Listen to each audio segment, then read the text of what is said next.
येवला शहर व तालुक्यातील कोणीही पिण्याच्या पाण्यापासून वंचित राहणार नाही, तसेच आगामी पिण्याच्या पाण्याचं आवर्तन मिळेपर्यंत उपलब्ध पाण्याचे सुयोग्य नियोजन करावे, अशा सूचना राज्याचे माजी उपमुख्यमंत्री छगन भुजबळ यांनी संबंधित अधिकाऱ्यांना दिल्या. येवला शहर व तालुक्यातील पाणी टंचाईच्या पार्श्वभूमीवर आज येवला संपर्क कार्यालयात माजी उपमुख्यमंत्री छगन भुजबळ यांच्याकडून आढावा घेण्यात आला. या आढावा बैठकीत त्यांनी संबंधित अधिकाऱ्यांना दिलाय. यावेळी माजी उपमुख्यमंत्री छगन भुजबळ म्हणाले की सध्या ज्या गावांना पिण्याच्या पाण्याचे टँकर सुरू आहेत, त्यासोबतच नवीन मागणी असलेल्या गावांची तातडीनं पाहणी करून या ठिकाणी देखील पिण्याच्या पाण्याचे टँकर सुरू करण्यात यावे. येवला नगरपालिका क्षेत्रात पाणी टंचाई निर्माण होऊ नये यासाठी योग्य त्या उपाययोजना करण्यात याव्यात.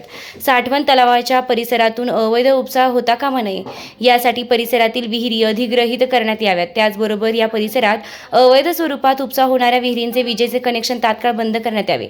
पुढील पाण्याचे आवर्तन 20 मेच्या दरम्यान नियोजित असल्यानं त्या अगोदर उपलब्ध असलेल्या पाण्याचे योग्य नियोजन करण्यात येऊन पिण्याच्या पाण्यापासून कोणीही वंचित राहणार नाही याची दक्षता घ्यावी.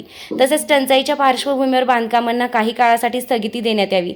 तसेच येवला शहराचा पाणी प्रश्न सोडविण्यासाठी यसगाव योजना अतिशय महत्त्वाची असून ही योजना मार्गी लागण्यासाठी पाठपुरावा करावा, अशा सूचना माजी उपमुख्यमंत्री छगन भुजबळ यांनी संबंधित अधिकाऱ्यांना केल्या.